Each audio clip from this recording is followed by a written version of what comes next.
You're listening to A Slice of Therapy with me, Alun Parry.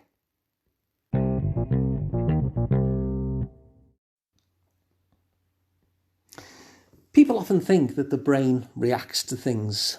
In actual fact, the brain is a prediction machine. It's always a prediction machine, and it's always trying to predict what's going to happen next. And that's why, for instance, you've probably got some idea of what word I'm going to use at the very end of this fish. Which sounds confusing because you were probably predicting that I was going to say at the end of this sentence. But that really just kind of proves the point, doesn't it? That the brain is a prediction machine. If ever you're listening to a song and it twists your ear in a nice and surprising way and you think, oh, I didn't expect that. Well, you're only not expecting that because your brain's already made a prediction of what the next note was going to be. And the songwriter did something different in a way which was pleasantly surprising. If ever you've been watching a comedian and they end the line with something surprising and funny, it's only been funny because what they've done is they've used your predictions to predict one particular thing, and then they've switched it and flipped it at the last minute in a surprising and amusing way. Our brains are always predicting. And the way they predict follows something that I've developed called the dip loop method. And what the dip loop basically is that there are 3 stages that allow the brain to make predictions and make changes on account of those predictions. The first step is D for data. The second step is I for interpretation. And the third step is P for physical changes. Now, let's say, for instance, as I was about half an hour ago, let's say I'm eating a chocolate bar and I'm munching away. Now, the brain, of course, has no access to the outside world whatsoever. It's locked away in a very dark, windowless chamber called the skull. It has no access to what's actually going on, so it can only take data. And it takes data from the outside world through our senses, but it also has data as well in terms of all the very many changes going on inside the body.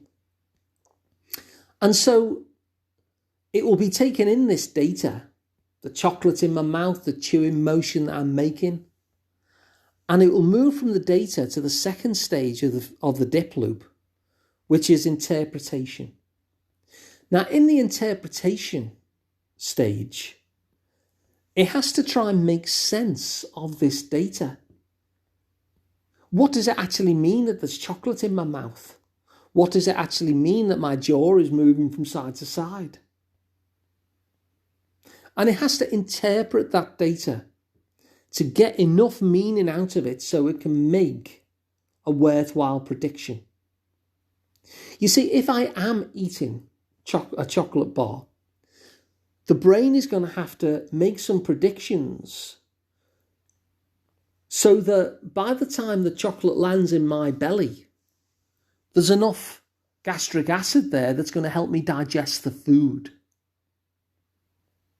And so the brain needs to be planning ahead like this, simply to ensure that our bodies work as they're intended to work. This is why, for instance, if you were to suddenly stand up, that you don't faint, because the brain has interpreted the data of your muscles tensing to think, I predict that they're going to stand up. And so it makes those physical changes in advance to ensure that by the time that you're upright, you have everything you need in order to stay upright and not fall over. So it makes a prediction of what's going to happen next.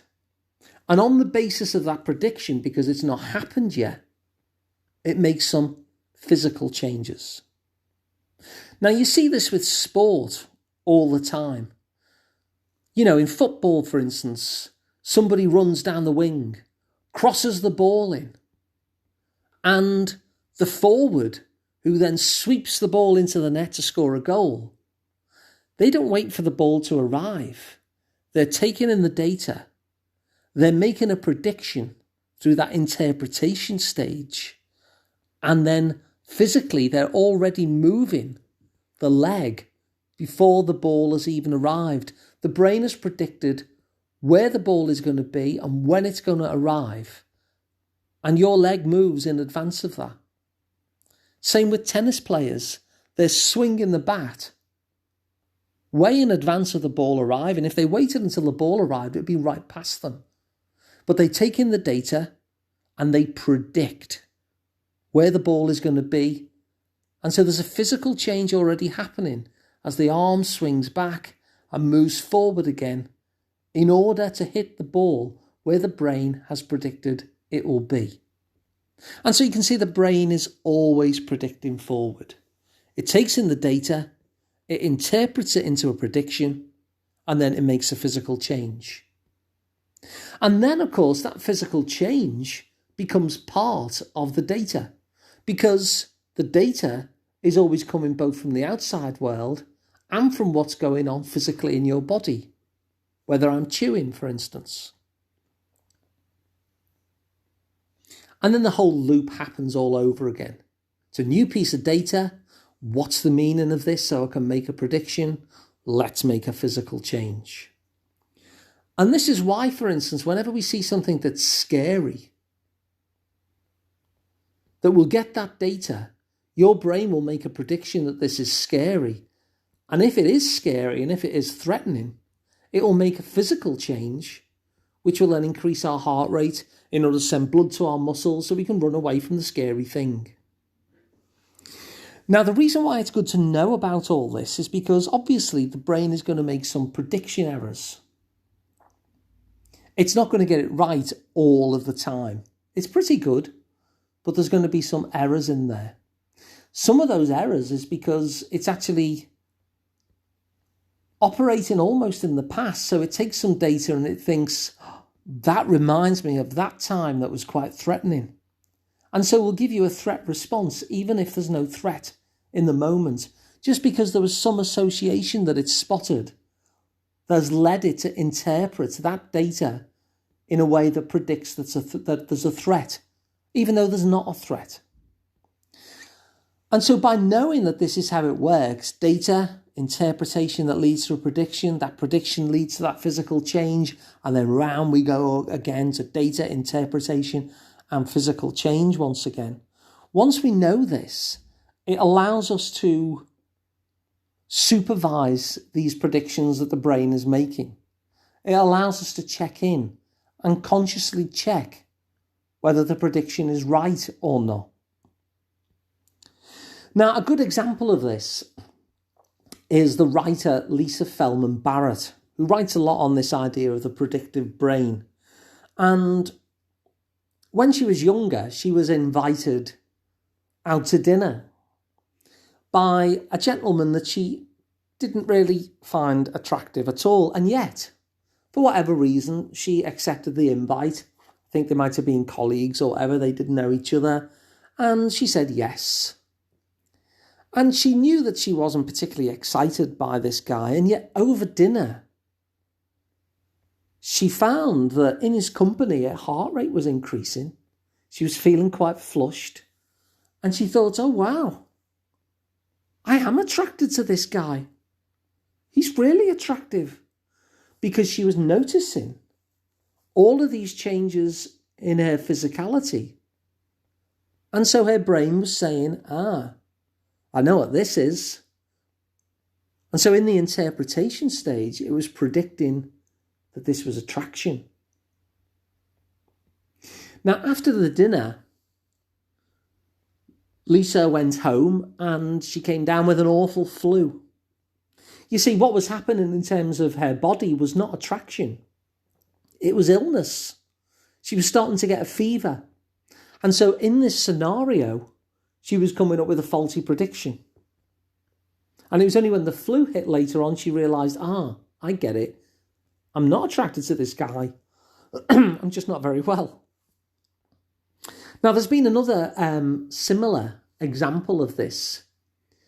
If somebody, let's say you send somebody across I think in the experiment there was a bunch of guys, and they would send them across a bridge, one of those kind of wonky bridges, you know, they're made of wood and rope, and they're quite scary.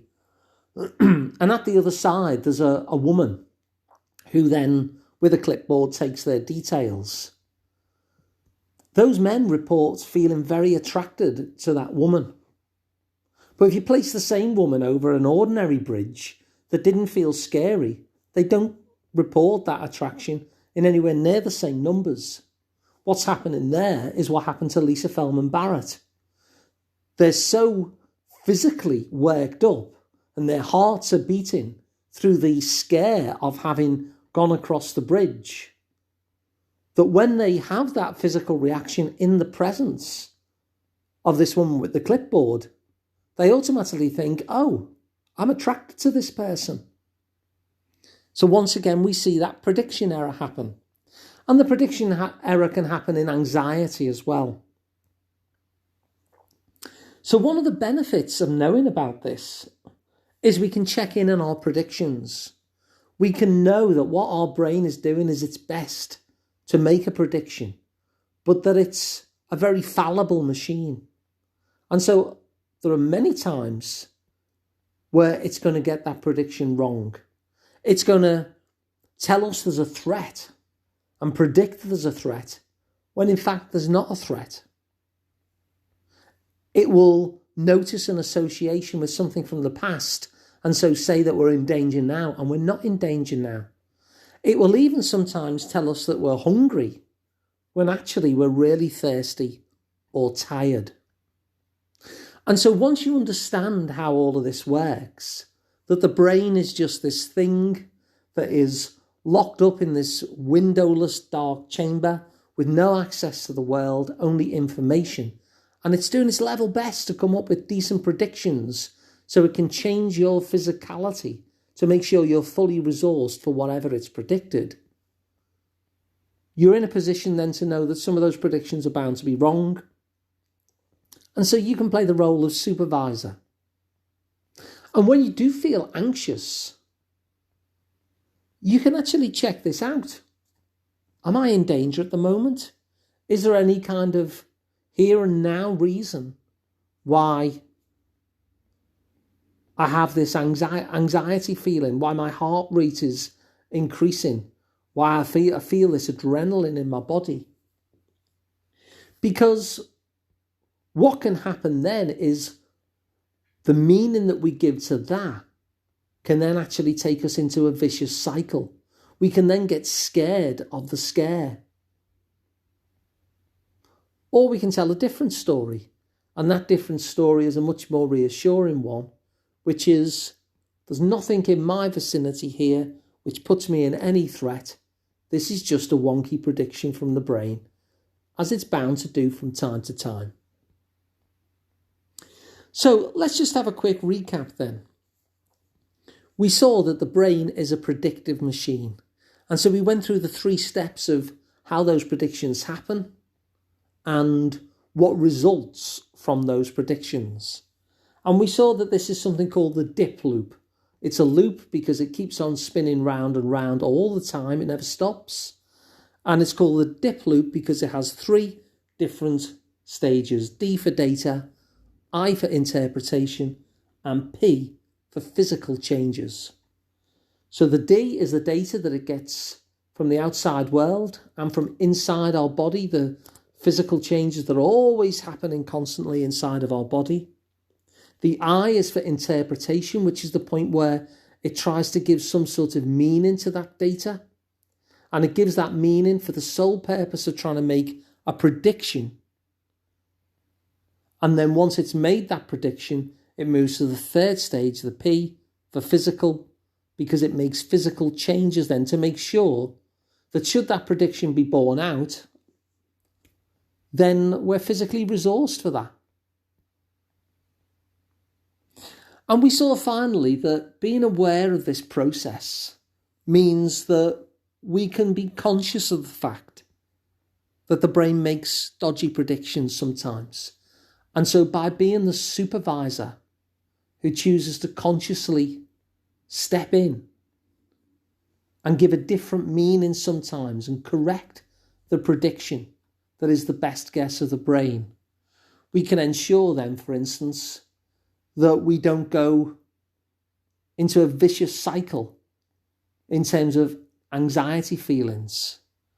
We can make sure that we have a drink of water instead of something to eat when really we're thirsty, not hungry. And we can make sure that the person who we don't find attractive, who we're at dinner with, that we don't end up getting into a relationship with them just because we've got the flu. So I hope you find that useful.